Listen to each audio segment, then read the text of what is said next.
सुप्रभात छात्राओं। आज हम सब अलंकार का अध्ययन करने चल रहे हैं। अलंकार का सबसे पहले हम शाब्दिक अर्थ देखेंगे। अलंकार का मतलब होता है आभूषण, अर्थात गहना, जेवर, कुछ भी कह लीजिए। जिस प्रकार एक स्त्री आभूषण के द्वारा ही सुशोभित होती है, उसके सौंदर्य में चार चांद लग जाते हैं, उसी प्रकार किसी कविता में भी अलंकार अगर आ जाता है तो कविता का सौंदर्य बढ़ जाता है। तो अलंकार का हमारे साहित्य में बहुत अधिक महत्व है। अलंकार दो प्रकार के हमें पढ़ने हैं, शब्दालंकार और अर्थालंकार। शब्दालंकार जैसा कि शब्द से ही, उसके नाम से ही पता चल रहा है कि जहां शब्दों का चमत्कार उत्पन्न होता है वहां शब्दालंकार होता है। अर्थालंकार काव्य में अर्थ के अनुसार अगर चमत्कार पैदा हो रहा है तो वो अर्थालंकार कहलाता है। शब्दालंकार के तीन प्रकार हमारे पाठ्यक्रम में हैं, अनुप्रास, यमक और श्लेष। छात्राओं, सबसे पहले हम लोग अनुप्रास अलंकार देखेंगे। अनुप्रास अलंकार, इसकी परिभाषा है कि जहां किसी वर्ण की आवृत्ति दो या दो से अधिक बार हो तो वहां अनुप्रास अलंकार होता है। एक बार पुनः देखेंगे। जहां किसी वर्ण की आवृत्ति दो या दो से अधिक बार हो तो वहां अनुप्रास अलंकार होता है, जिसका उदाहरण के द्वारा आपको ज्यादा समझ में आएगा। तरन तनुजा तट तमाल तरुवर बहु छाए। अनुप्रास अलंकार में ध्यान देने वाली बात एक है कि आपको ध्यान देना है वर्ण पर, कि जब कहीं वर्ण की आवृत्ति हो रही है, वर्ण बार बार आ रहा है, तो यहां पर हमने देखा कि त वर्ण बार बार पंक्ति में आया हुआ है। तरनी, तनुजा, तट, तमाल, तरवर, 5 बार यहाँ पर ता की आवृत्ति हुई है, इसलिए इस पंक्ति में अनुप्रास अलंकार है। दूसरा उदाहरण देखेंगे। चारु चंद्र की चंचल किरणें खेल रही थी जल थल में। यहां पर भी आपको दिखाई दे रहा होगा कि चा शब्द की आवृत्ति 3 बार हुई है, 2 से अधिक बार हुई है, इसलिए यहां भी अनुप्रास अलंकार है। अनुप्रास अलंकार के लिए एक ट्रिक आप याद रखिए कि वर्ण पर ध्यान दीजिए। वर्ण में ही यहां पर अनुप्रास आपको दिखाई देगा। वर्ण की आवृत्ति, वर्ण अर्थात अक्षर, अक्षर जब एक कई बार आते हैं तो वहां अनुप्रास अलंकार होता है। मुझे लगता है अनुप्रास अलंकार आप समझ गए होंगे। तो अब हम लोग दूसरे अलंकार यमक पर चलते हैं। यमक अलंकार की इसकी परिभाषा हम देखेंगे। जहां एक शब्द बार बार आए और उसका अर्थ अलग अलग होता है वहां यमक अलंकार होता है।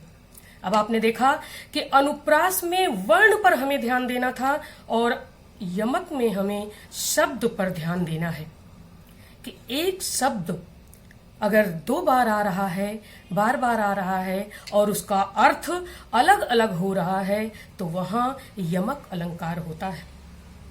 एक इसके बारे में कविता भी प्रसिद्ध है। वह शब्द पुन पुनि परे अर्थ और ही और, कह यमका अलंकार बाचत हैं कवि मोर। वह शब्द पुन पुनि परे, मतलब वही शब्द बार बार आए लेकिन अर्थ और ही और, तो वहां पर यमक अलंकार होता है। उदाहरण के द्वारा समझिए। काली घटा का घमंड घटा, यहां पर आपको दिखाई दे रहा होगा एक शब्द 2 बार आया हुआ है, घटा और घटा। काली घटा, इस घटा का मतलब क्या है? बादल, मेघ। और यहां घटा का मतलब क्या है? कम हो जाना, घट जाना। तो शब्द एक दो बार आए हैं लेकिन दोनों के अर्थ अलग अलग हैं, इसलिए यहाँ यमक अलंकार है। दूसरा उदाहरण देखेंगे। कनक कनक ते 100 गुनी मादकता अधिकाय, या वा खाए बौराए नर या पाए बौराए। अब यहाँ पर कौन सा शब्द आपको दिख रहा है? कनक और कनक। इन कनक कनक में दोनों के अर्थ अलग अलग हैं। एक कनक का अर्थ सोना और एक कनक का अर्थ धतूरा है। और करें कि सोने में धतूरे से 100 गुनी मादकता अधिक है, नशा अधिक है, क्योंकि सोने को तो पानी पर ही आदमी को नशा हो जाता है, वो पागल हो जाता है, बौरा जाता है, लेकिन धतूरे को खाने पर, तो एक चीज तो खाई जाती है तब उसका असर दिखाई पड़ता है, लेकिन दूसरा तो पाने पर ही उसका असर दिखाई दे रहा है। तो इन दोनों कनक के अर्थ अलग अलग हैं, इसलिए यहां यमक अलंकार है। यमक आपकी समझ में आ गया होगा। अब हम लोग आते हैं श्लेष की तरफ। श्लेष का अर्थ पहले समझ लीजिए। श्लेष का मतलब ही होता है चिपका हुआ होना। जहां एक शब्द के अनेक अर्थ होते हैं वहां श्लेष अलंकार होता है, या कह सकते हैं कि जहां एक शब्द में अनेक अर्थों का चमत्कार उत्पन्न होता है वहां श्लेष अलंकार होता है। परिभाषा आपकी समझ में आ गई होगा कि एक शब्द होगा और उसमें कई अर्थ निकलेंगे, वहां पर श्लेष अलंकार होता है। उदाहरण के द्वारा ज्यादा समझ में आएगा। मंगन को देख पट देत बार बार है। अब यहां पर एक शब्द आप देख रहे हैं, पट आया है। पट के दो अर्थ निकल रहे हैं, शब्द एक ही है लेकिन इसका अर्थ दो है। मंगन को देख, मांगने वाले को देखकर, पट देत बार बार, दरवाजा, पट का मतलब एक दरवाजा, कि बार बार दरवाजा बंद कर दे रही है। तो फिर कहा जाता है कि मंगन को देख पट देत बार बार, कि मांगने वाले को देखकर वस्त्र का दान दे रही है बार बार। एक पट का मतलब हो गया दरवाजा और एक पट का मतलब हो गया वस्त्र, कपड़े दे रही है। तो इसलिए यहां पर श्लेष अलंकार है। दूसरा देखिएगा। चरण धरत चिंता करत चितवत चारह ओर, सुबरन को खोजत फिरे कब व्यभिचारी चोर। बहुत ही प्रसिद्ध उदाहरण है श्लेष अलंकार का ये। यहां पर नीचे की लाइन में आपको श्लेष अलंकार दिखाई देगा। ये शब्द देखिए, सुबरन। यहां सुबरन का 3 अर्थ आया है इन तीनों के लिए, कवि, व्यभिचारी और चोर। ये 3 शब्द हैं, इन तीनों के लिए सुबरन अलग अलग अर्थ दे रहा है। सुबरन का मतलब यहां कवि के लिए है सुंदर अक्षर, व्यभिचारी के लिए है सुंदर स्त्री, और चोर के लिए है सोना।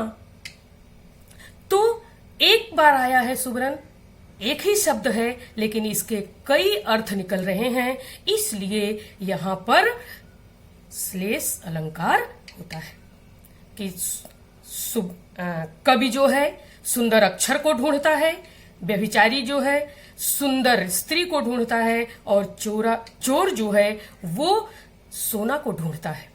इसलिए यहां पर ये श्लेष अलंकार होता है। प्यारे बच्चों, अभी हम लोगों ने शब्दालंकार देखा, अब हम अर्थालंकार देखते हैं।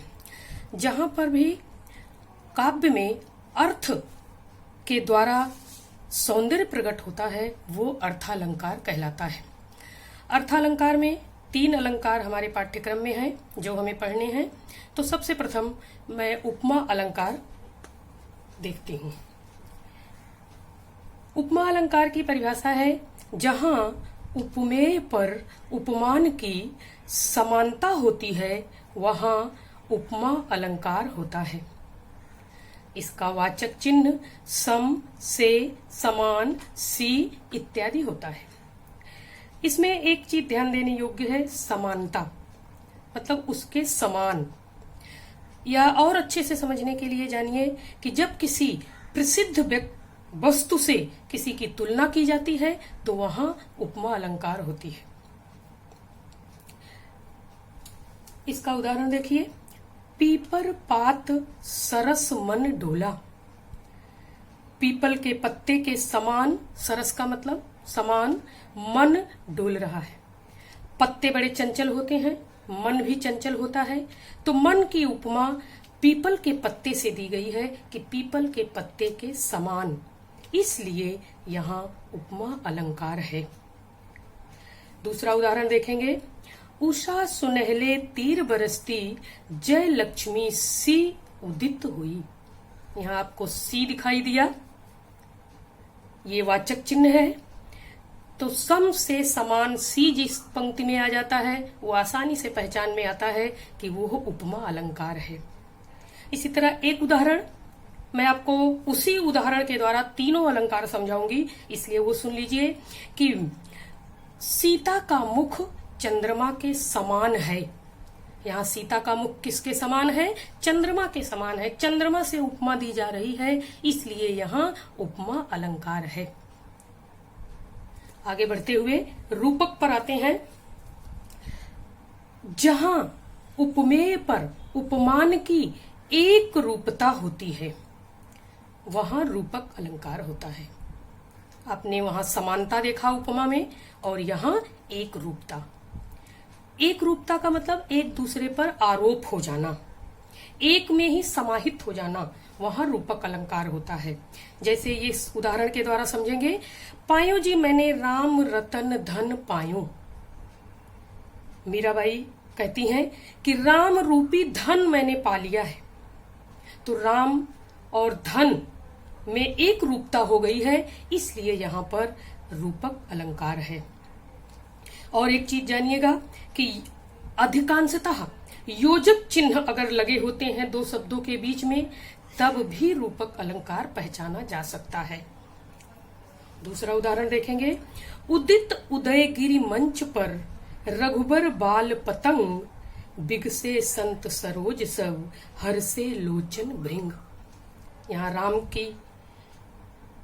राम के बारे में बताया गया है कि राम कैसे हैं, तो बाल रूपी पतंग, पतंग का मतलब सूर्य, छोटे सूर्य के समान तेजस्वी हैं। तो यहाँ भी पतंग और राम, सूर्य और राम में एक रूपता हो गई है, इसलिए यहाँ रूपक अलंकार है।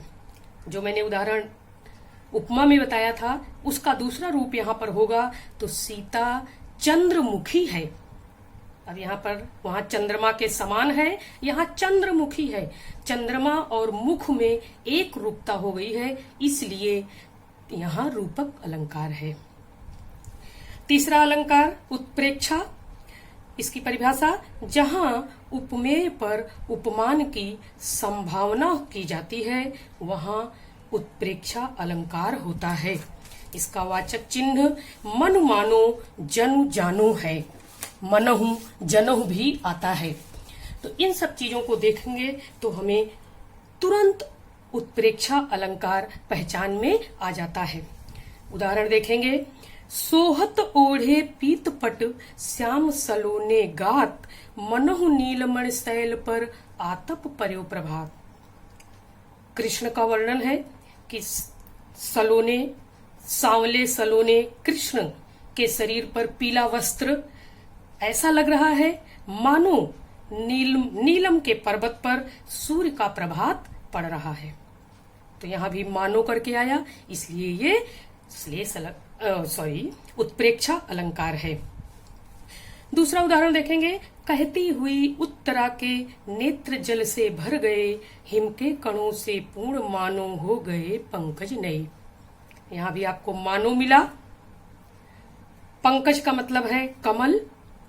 तो उत्तरा रो रही है, उत्तरा उसके आंसू भरे हुए हैं, तो उसको कवि संभावना कर रहा है कि कैसे दिखाई पड़ रहे हैं, तो जैसे हिम के छोटे छोटे कण कमल के ऊपर गिर जाते हैं, वैसे ही मानो वैसे ही उसके नेत्र आंसुओं से पूरी तरह भरे हुए हैं। तो यहाँ भी उत्प्रेक्षा अलंकार है। उसी में तीसरा उदाहरण जो हमने देखा था, सीता का मुख चंद्रमा के समान है उपमा में, रूपक में सीता चंद्रमुखी है, उसी का उदाहरण उत्प्रेक्षा में हो जाएगा सीता इतनी सुंदर है मानो चंद्रमा। मानो आ गया, यहाँ पर संभावना की गई, इसलिए यहाँ उत्प्रेक्षा अलंकार है।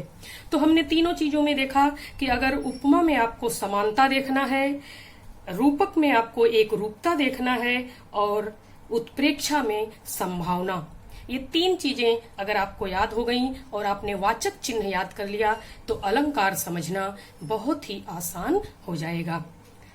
मुझे लगता है आप सबको शब्दालंकार और अर्थालंकार आ गए होंगे। अगर किसी को कुछ नहीं समझ में आया है तो आप पूछ सकते हैं। धन्यवाद।